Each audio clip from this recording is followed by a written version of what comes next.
ऐसी रनिया ता पीर मेरा राई रही ना मोरी चंदा वेदना ऐसी रनिया ता पीर मेरा राई रही ना तू ही खड़ा रहा राजा महाराजा सासुइया बोला लवना तू ही खड़ा रहा राजा महाराजा ससुइया बोलाई लवना धना का बहू नहीं हो धना का बहू ना छुयू निहुर पाइया माया हमारी नाई है ना मोरी चंदा वेदना ऐसी रनिया ता पीर मेरा राई रही ना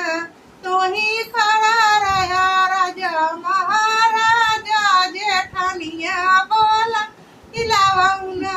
तू ही खड़ा रहा राजा महाराजा जेठनिया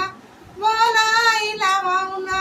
धना का बहू नहीं हो धना का बहू ना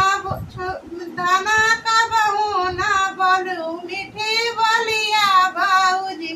मोरी नाई है ना मोरी चंदा वेदना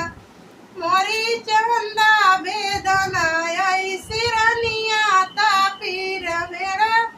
राई रही ना